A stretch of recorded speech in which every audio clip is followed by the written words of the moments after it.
Hello mathematicians, Stark here with a lesson on rates of change, which you've totally learned before if you're watching this lesson.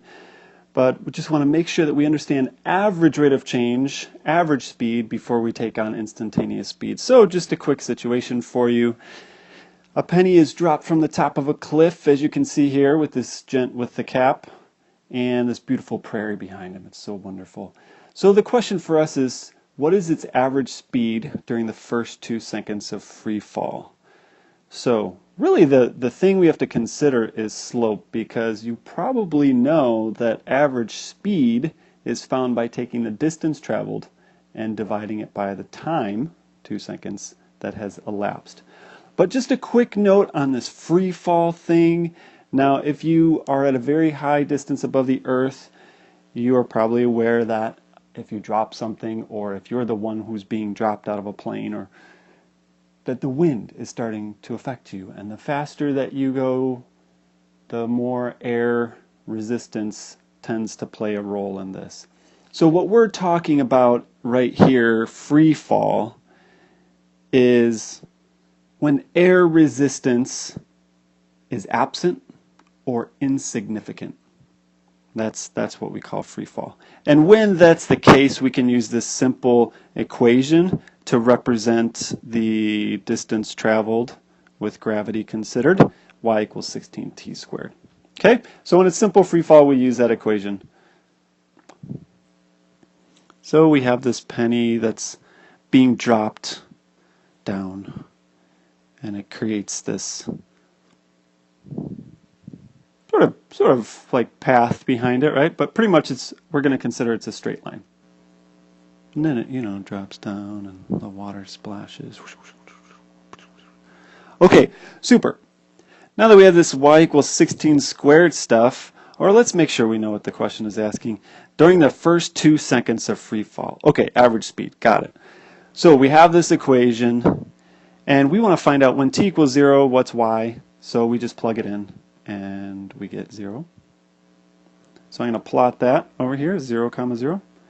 And then, when t equals 2, well, we plug 2 in to the function, and we get 2 squared, which is 4 times 64, times 16 is 64. So I plot that. This is really great whenever you're given this equation to just put it on your calculator and get a view of it. And since this is a squared function, it's going to have a parabolic type shape. And you can see that depending on your window of your calculator, you'll see more or less of it. And since we got this 64, you would change your range to maybe like 70 or 80 so that you can see more of the curve. I hope you got all that. Okay, so here's just a quick reminder here that when we're going between these 2 points, this is called a secant line. And when we find average speed, we are finding the slope of the secant line. Therefore, we could say m equals 64 y2 minus y1 over x2 minus x1.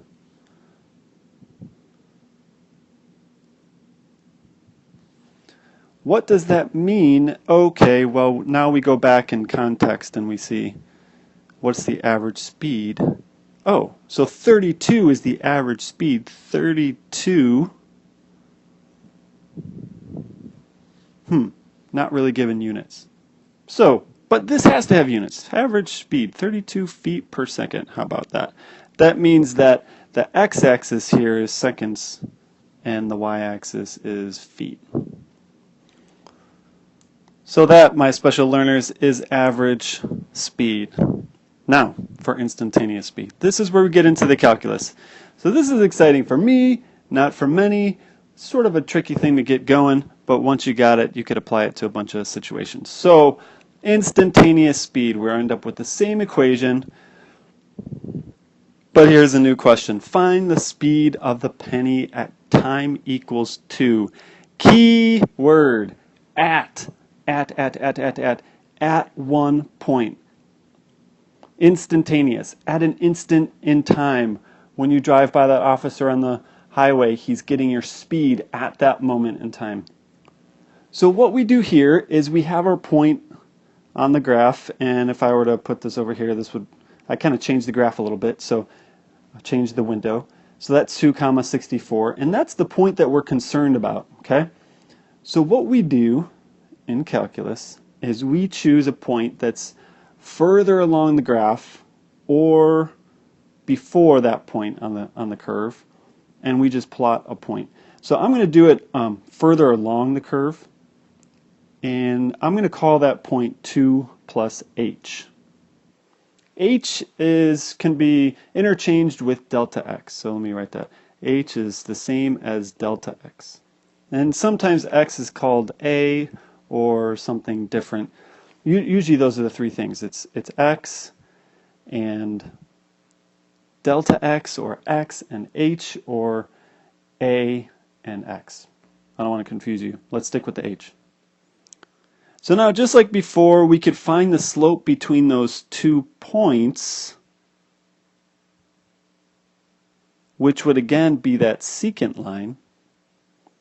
But before I get into that, because I want to draw some different lines there, I just want to set up the difference quotient for you. That right there is such a key ingredient for calculus. Newton and Leibniz were excited about this difference quotient. It's what allowed us to take the slope of the secant line and turn it into a slope of a tangent line, a line that gives us the slope at one point. Okay, so now on the next screen, I'm going to change this 2 and this 2 plus h into an x and an x plus h, just to give you the more, it's going to be a general definition for you, a general process. Okay, here goes. So I'm going to plug x plus h into x. Oop, I forgot to change these. Okay, here's x plus h. And you know that it's 2 and 2 plus h, so, but I'm going to try to keep that going. Okay, here we go. So we have x plus h that goes into our x. Here it's t. Same thing. Okay, so 16 x plus h squared minus 16 x squared all over h. So all I did was I just plugged in x plus h in for x. Sometimes there's multiple x's. There are multiple x's. In these examples, just the one. Okay, that means we got to do a little algebra. So I FOILed,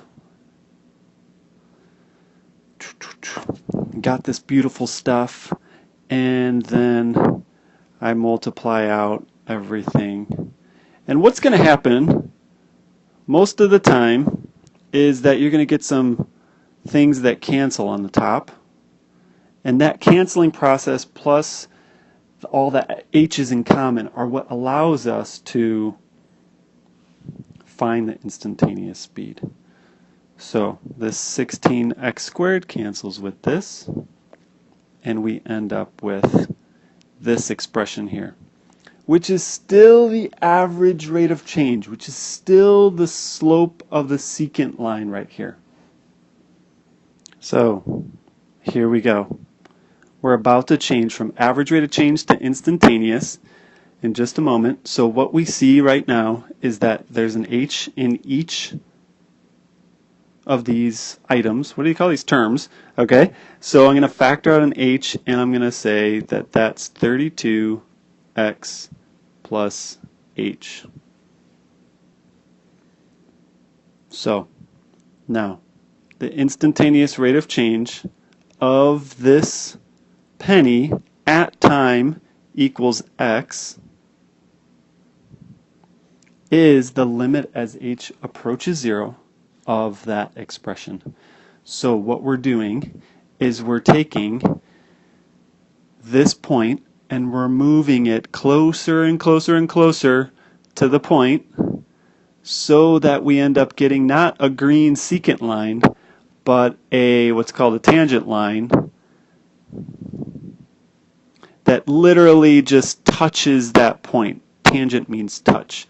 So it gets closer and closer to accurately representing the slope of that curve at that one point.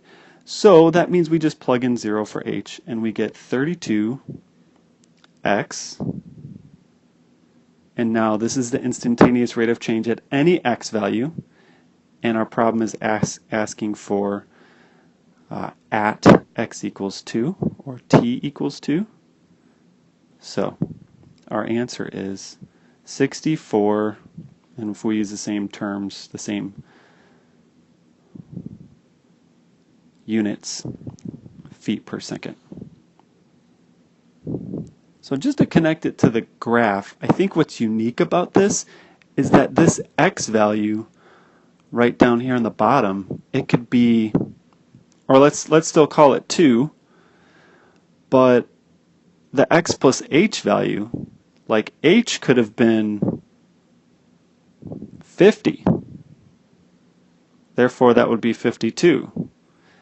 But what's valuable is that no matter what size we started with, we were taking that h value and making it smaller such that it's like basically 0. It is 0 now, and we get 64 feet per second. So, believe that helped us reach the target of calculating average and instantaneous speed. Thank you so much for watching. I'll go back to this wonderful picture of the guy.